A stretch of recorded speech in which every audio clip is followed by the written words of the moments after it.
ರಾಜ್ಯ ರೈತ ಸಂಘ ಹಸಿರು ಸೇನೆಯ ರಾಜ್ಯಾಧ್ಯಕ್ಷರಾಗಿರ್ತಕ್ಕಂಥ ಸನ್ಮಾನ್ಯ ಶ್ರೀ ಚುನಪ್ಪ ಪೂಜಾರಿ ಅವರ ನೇತೃತ್ವದಲ್ಲಿ ಹುಕ್ಕೇರಿ ತಾಲೂಕಿನ ಸಂಜು ಹಾವಣ್ಣವರು, ನಾಗರಾಜ್ ಹಾದಿಮನಿ ಅವರ ನೇತೃತ್ವದಲ್ಲಿ ಈ ನಾಡಿನ ಹಲವಾರು ಪರಮಪೂಜ್ಯರು, ಅದರಲ್ಲಿ ವಿಭಾಗದ ಪರಮಪೂಜ್ಯರಾಗಿರ್ತಕ್ಕಂಥ ಶಟಸ್ಥಲ ಬ್ರಹ್ಮನಿಷ್ಠ ಚಂದ್ರಶೇಖರ ಶಿವಾಚಾರ್ಯ ಮಹಾಸ್ವಾಮಿಗಳು, ಪರಮಪೂಜ್ಯ ಸಿದ್ದಬಸವ ಮಹಾಸ್ವಾಮಿ, ಸಿದ್ದ ಬಸವದೇವರು ಇವರ ದಿವ್ಯ ಸಾನ್ನಿಧ್ಯದಲ್ಲಿ ಹಲವಾರು ರೈತ ಮುಖಂಡರು ಕೂಡಿಕೊಂಡು ಈ ಭಾಗದ ಅನ್ನದಾತರ ನೇತೃತ್ವದಲ್ಲಿ ನಿರಂತರವಾಗಿ 4 ದಿನಗಳ ಕಾಲ ಸಮಗ್ರ ನೀರಾವರಿಗಾಗಿ ಹೋರಾಟವನ್ನು ಹಮ್ಮಿಕೊಳ್ಳಲಾಗಿತ್ತು.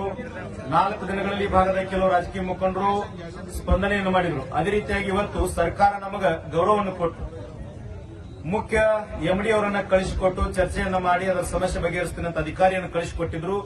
ಅದರ ಮೂಲಕವಾಗಿ ಎಲ್ಲ ಸಮಗ್ರವಾಗಿ 1-2 ಗಂಟೆಗಳ ಕಾಲ ಚರ್ಚೆಯನ್ನು ಮಾಡಿ ಎಸ್ಪಿ ಅವರ ನೇತೃತ್ವದಲ್ಲಿ ಎಲ್ಲ ನೀರಾವರಿ ಅಧಿಕಾರಿಗಳ ನೇತೃತ್ವದಲ್ಲಿ ಚರ್ಚೆಯನ್ನು ಮಾಡಿ 5 ರಿಂದ 6 ಯೋಜನೆಗಳನ್ನ 1 ರಿಂದ 1.5 ತಿಂಗಳೊಳಗೆ ನಾನು ಪ್ರಾರಂಭ ಮಾಡ್ತೀನಿ. ಏನೇ ಸಮಸ್ಯೆ ಇದ್ರೂ ಬಗೆಹರಿಸಿಕೊಂಡು ಸರ್ಕಾರ ಮಟ್ಟದೊಳಗೆ ಚರ್ಚೆ ಮಾಡಿಕೊಂಡು 6 ಯೋಜನೆಗಳನ್ನ ಬಗೆಹರಿಸ್ತೀನಿ.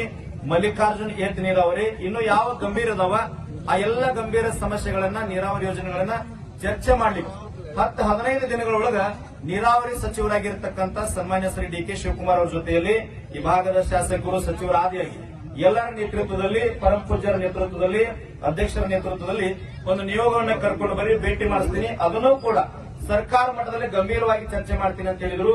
60 ವರ್ಷಗಳಿಂದ ನೆನೆಗುದಿಗೆ ಬಿದ್ದಿರತಕ್ಕಂಥ ಯೋಜನೆಗಳನ್ನ ರೈತ ಸಂಘ 4 ದಿನಗಳಲ್ಲಿ ಈ ಭಾಗದಲ್ಲಿ ಜನರ ಜೊತೆಗೆ ಅವರ ಕಣ್ಣೀರಿನ ಜೊತೆ ಸ್ಪಂದನೆಯನ್ನು ಮಾಡಿ ಹೋರಾಟವನ್ನು ಮಾಡಿ ಒಂದು ಗೆಲುವಾಗಿದೆ ಅಂತ ನಾನು ಹೆಮ್ಮೆಯಿಂದ ಹೇಳ್ತೀನಿ.